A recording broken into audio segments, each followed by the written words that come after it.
أهلا بكم أعزائي المشاهدين وحلقة جديدة من جناب السفير. دولتنا النهاردة هي ليتوانيا، إحدى الدول الثلاث من دول البلطيق.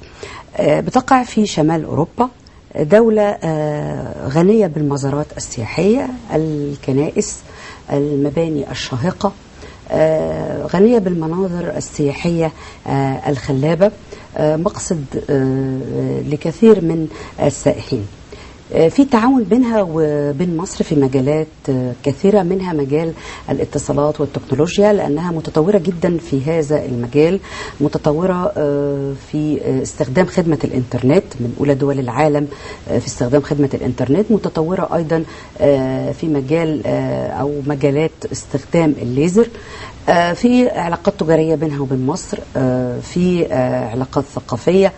النهاردة سفير دولة ليتوانيا ضيفنا النهاردة في جناب السفير. بنرحب بسعادة السفير أرفيدس داونو رافيتشوس. Nice to meet you, sir, in our program. أهلا بك. Nice to meet you in our channel and Egyptian television. أهلا بك. أهلا بحضرتك. It's nice that you speak a little bit of Arabic. So you can use a little words of Arabic if you want in our speech. Unfortunately, I know too little that I could continue in Arabic, but few words on the street, in the restaurant, in Arabic, it always helps. Do you like Arabic language? Yes, it's so very... you learn it quickly? No, unfortunately not. To me, it looks very difficult. But you learn a little bit of it, or a little words, yes, and use it, and you insist to use it when you enter our studio. So you like it? I like it. As I said, I like it, but it's very difficult. So the process of learning is very, very slow. I need to repeat the words I learn many times to remember for sure. Sometimes I remember the word in the morning and I don't remember in the evening. Or I remember in the evening, I don't remember in the morning. It's a practice. Yes, exactly. It's a practice. Exactly. How long have you been here in Egypt? 2 years already. The time flies very fast. I remember when I came here, and now it's already 2 years. That was the first time to come to Egypt? Yes, that's right, and it's not very usual for Lithuanian, because we're sometimes joking that true Lithuanian should spend at least one holiday in Egypt. And maybe because of my job, I was traveling a lot. I never ever come to Egypt before, but now I stayed for a longer time. What do you like exactly in Egypt? Oh, it's very difficult. That would take a lot of time to list. I like weather, I like sea, I like food, I like dates, I like vegetables. I like. What's your favorite dish in Egypt? In Egypt, probably kofta. Kofta and grilled kofta. Yes, and salad called tabbouleh. Tabbouleh. It's Lebanese. Yes, it's Lebanese. But for the first time I tried in Egypt. You tasted in Egypt. Yes, of course, falafel, full, tamaya, full. Yes, it's very, very tasty. Very tasty. You find that food here in Egypt is very different from Lithuania? Yes, it's different.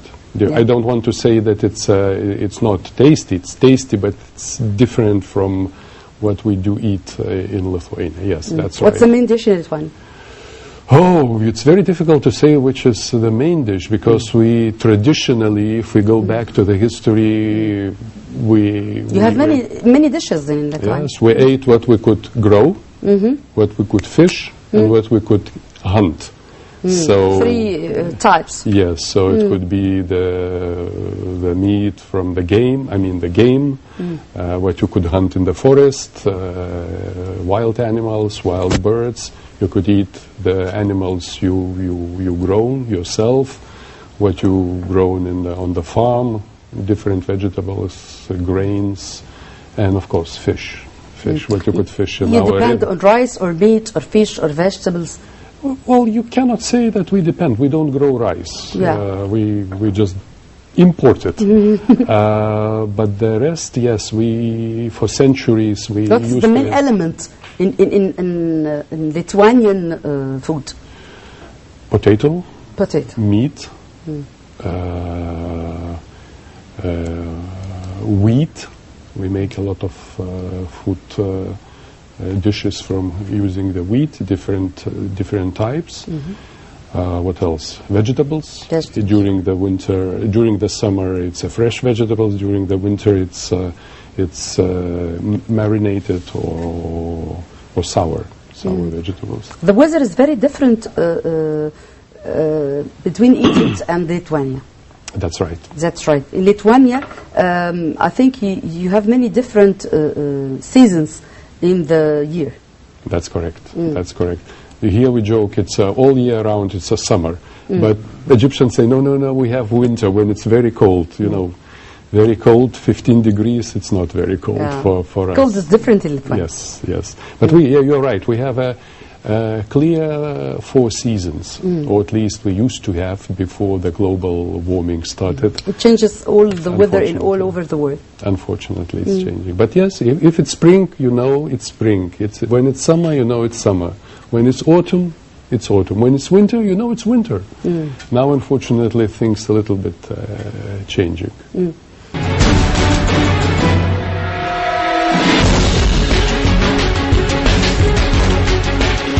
are going to take the talk, about your diplomatic career and your start.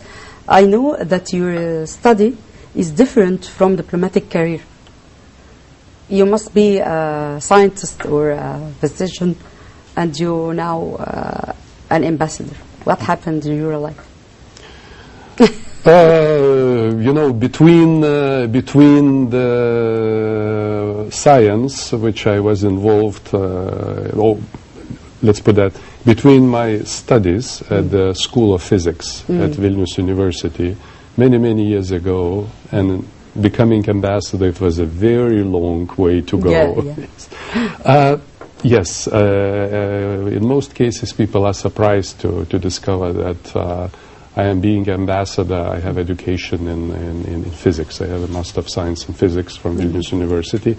But we should remember the history of Lithuania, how that happened. I started my studies when Lithuania was still occupied. I graduated when Lithuania was still occupied. I started my professional career when Lithuania was occupied. I was working in the Academy of Science, and independent movement started there in the Academy of Science.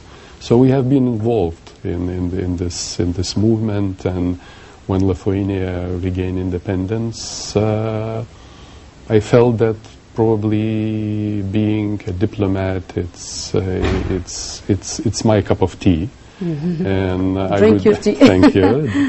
And I would do anything it takes to enter, because it's not easy. You cannot knock the door and say, look, I want to be a diplomat. And people would say, ahlan wa sahlan. In any country, it's difficult. Yes, I had to be a diplomatic person. I had to pass a lot of tests, exams to be admitted, and then ministry sent me for studies to United States. I studied there for a special program designed for young diplomats. And coming back, politics and economy. Yes, politics, economics, and politics, economics, and protocol. 3 major subjects. What's the bridge between an ambassador and a scientist? You know, being a scientist, especially being a scientist in the field of physics, you should have very clear understanding. If you, sometimes I'm trying to explain to my daughter that everything is related.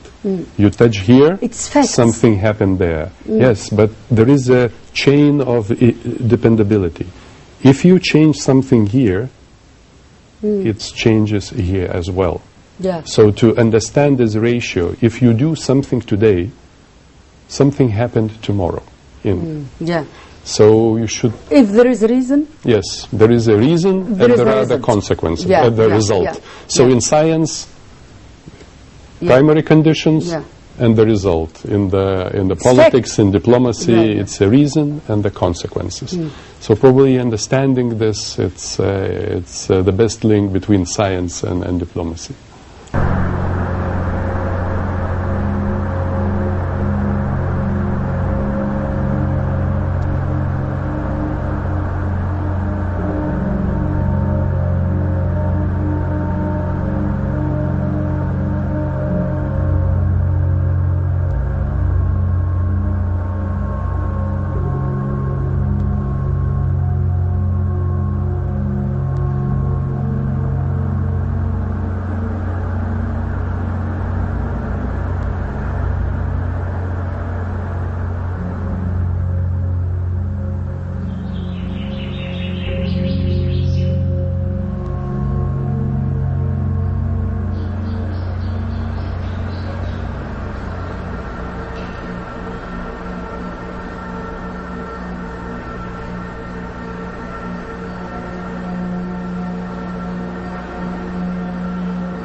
possible. What about culture in Lithuania? You also could have... It's related to tourism and to churches and this... you also could part. have the culture which is originated in Lithuania, starting from the folk culture and going to opera, to what different types of cultural activities you just could imagine from... Lithuanian people interest in Yes, absolutely, in culture. absolutely. And also there is another part when you have some visitors, Yeah. some big names are Yeah. coming. So these two, you could just like everywhere in the big cities in Europe or in Cairo, you also have a lot What about the cooperation in culture field between Lithuania and Egypt? Probably the cooperation in that field, it's still in the process of a development.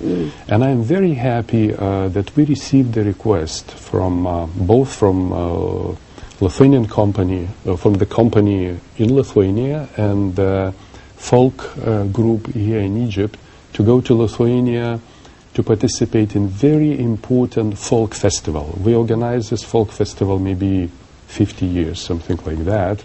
And when it will be? During the summer. It's very soon, very soon. July or August? Yes, July. June. After Ramadan? Yes, after Ramadan, of course. And this group is coming to Lithuania, I think, for the first time, probably some Egyptian folk. It will be nice. Folk group. It will be very nice. I'm so excited. I'm just waiting them to go there and then to see how they perform in the environment, which is completely different to compare to Egypt. So we will talk about festivals in Lithuania. Yes. What about festivals in Lithuania? Festivals, conferences, Social events. Social events. Our open-air festivals, mostly organized in end of spring, summer, and the beginning of autumn, because it's cold during the winter. It could be wet and snowy. So you concentrate on the good weather. If to be held in the good weather. Yeah, because if you have a big crowd, of course you could have inside, but there is a tradition for the big festivals to be outdoor. And for that you need to be very strong to stay when it's raining or snowing. So it's better during the winter. It's not like raining here. No. Of course it's different. We even don't call that rain. What you had today, just half an hour ago. It's like a little drizzle. For you. It's not rain. No. For us it's a heavy rain. No. So the festivals are different from classic music, jazz, pop music, folk music, just name it. Piano music. You are interested in music also. Yes. Yes, we are, how to say, it's in our genes that we sing and dance and we like good stuff. Enjoy life, like Egyptians. We'll complete our speech in the second episode. Thank you for your coming here for our program and talk about Lithuania. I'm so interested to see Lithuania, inshallah, and know about the folk festival. It will be on June, as you said. Yeah, that's right. Thank you. Thank you.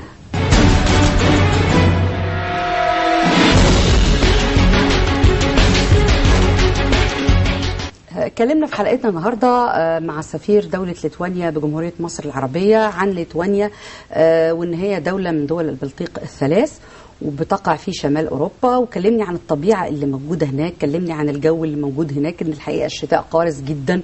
بيقول لي يعني انتوا بتعتبروا هنا لما تمطر شويه خفيف ان دي مطر، لا احنا عندنا المطره والبرد حاجه تانية خالص. كلمنا عن الاعياد هناك، كلمنا عن المباني والكنائس الاثريه القديمه وازاي بيحافظوا على هذا التراث، وان الشعب نفسه بيحافظ على التراث والمجتمع المدني مش بس الحكومه. وبالتالي اتكلمنا عن التعاون الثقافي بين مصر وليتوانيا، وانه هيكون في تبادل ثقافي واحتفالات موجوده في ليتوانيا في شهر يونيو القادم هتشارك فيها مصر. هم بيعتمدوا دايما ان كل هذه العروض تقدم الفلكلوريه يعني في الخارج في الطبيعه، اتكلمنا عن حياته هو وعمله، وان هو تخصصه كان في الفيزياء ودراسته كان في الفيزياء وكان عالم في الفيزياء، وايه اللي غير المسار ان هو يبقى دبلوماسي ويبقى سفير، وايه الخط المشترك بين الاثنين. لما سالته قال لي انه الاثنين بيعتمدوا على انه في اسباب بتؤدي للنتائج، لكن بيكون في خط ما بين الاثنين وطريق طويل ما بين الاثنين. الحقيقه كمان اتكلم عن اقامته في مصر، وان هو سعيد جدا باقامته في مصر، وانه بيحب جدا اكلات مصريه زي الفول وزي الطعميه، وقال كمان ان هم عندهم هناك اكلات مميزه لكن يعني مختلفه، هم بيعتمدوا على البطاطس وعلى اللحوم. في النهايه بنشكر سفيرنا النهارده سفير دوله ليتوانيا سعاده السفير ارفيدس دونو رافيتشوس، وبنشكركم اعزائي المشاهدين. استنونا في الجزء الثاني وبقيه كلامنا عن ليتوانيا.